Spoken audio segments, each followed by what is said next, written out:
Hello and welcome to my elevator pitch presentation for the project proposal I would like to put forward for consideration to get co-funded. It relates, as you might have guessed from the title, to the development of autonomous oceanography research systems.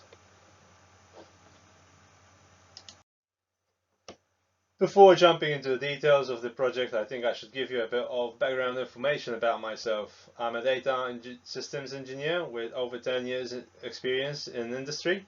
Amongst others, I have been lucky enough to gain experience in systems engineering, data pipelines, as well as process automation, robotics, and the development of self-driving vehicle technologies. Some examples of projects I have been involved with are the development of intelligent fuel injection systems for heavy-duty engines. These are engines that go in heavy machinery and big trucks. I've worked with JLR, helping them develop and calibrate their vehicle control system. And I've also developed artificial intelligence systems for smart camera traps to monitor wildlife behavior. I'm also an avid scuba diver and regularly take part in ocean cleanups when I can. I also sail in my spare time, whenever I get spare time that is.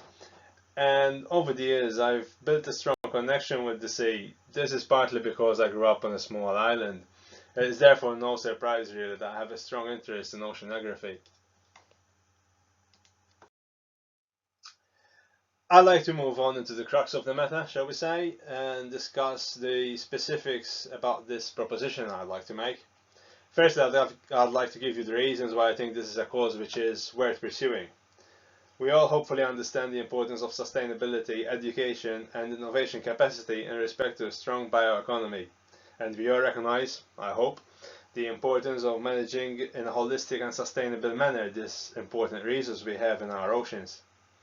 This has also been recognized by the United Nations, who has dedicated this current decade, the 2020s, to ocean science. It set itself these following objectives: a clean ocean where sources of pollution are identified and removed, a sustainably harvested and productive ocean ensuring the provision of food supply, a healthy and resilient ocean where marine ecosystems are mapped and protected, a safe ocean where people are protected from ocean hazards, a transparent ocean with open access to data, information and technologies, a predictable ocean where society has the capacity to understand current and future ocean conditions.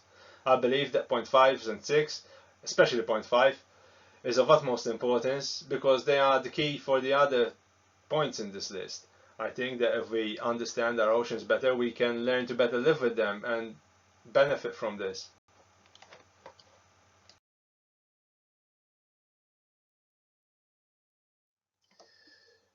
Moving on to talk about the practicalities of what I'm proposing, my reasoning is that we live in an age where technology is so much more within reach than it has ever been before, with, for example, the availability of cheap single-chip computers, cheap sensors, and open source software development. These things were almost unheard of about 10 to 15 years ago. It would be a real shame not to take advantage of this. The key lies within the integration of this new affordable technology into a system where the whole is greater than the sum of the parts. I've actually got some basic prototype systems which can be further developed upon, and each one of these systems would cost less than 500 euros in terms of hardware, but they have been successfully deployed and have been successfully measuring useful data. This was achieved with the involvement of the education departments and university students and hobbyists. So when you can sort of stimulate the imagination of a broad audience, it's always good for science projects because human resources are one of the most important assets that we've got, as we all know, and it's very good to be able to onboard more people on this sort of thing. This is my final slide, and I'd like to highlight the significance of this development that I am proposing. It would increase the ability of collecting essential ocean variables, which are important because we need the data sets to be able to cover larger areas on a global scale to support the monitoring at a global scale, but we need to be collecting this data from a more regional and local level. We need these large data sets because we need to be able to report on the status of the system. We need to be able to identify changes that are happening to the ecosystem so we can respond to them and address the negative impact of these changes. But as I said, data needs to be collected more regionally and at more local level, as we need to increase granularity in our data, something which scientists have really struggled with so far. This granularity and increased detail is really crucial because we need to be able to, for example, monitor intricacies like the size of particular stocks of fish and what their reproduction rate and growth is like.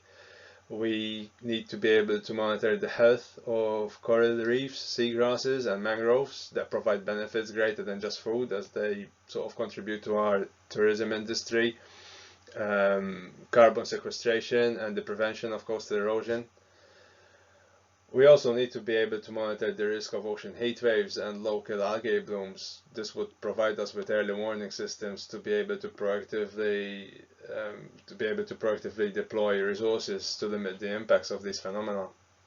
As I mentioned on the earlier slides, scientific capacity development is one of the core objectives of the UN Ocean Science Decade, and is of particular significance to smaller states, island and coastal populations, and developing countries. Being able to develop this low-cost solution aims at addressing the need to grow ocean science capacity all over the globe, so it can expand where it is needed the most. The changes happening to our oceans and our planet are very quick, and scientific discovery and observation is not being able to keep up. We need to quickly develop the science we need for the oceans that we want. This needs to be done at a global level. It needs to be a global effort, but the challenge needs to be undertaken at a regional level. This is really the case where the chain is only as strong as its weakest link. Before I close up, I'd really like to point out that this is not just a scientific undertaking, but there are several socio-economic aspects to take into account as well. So I would be very keen to hear from people with expertise in these areas too, as well as oceanographers, scientists, and other engineers like myself. I really hope that you find this topic interesting and engaging, and I really look forward to hearing back from you soon.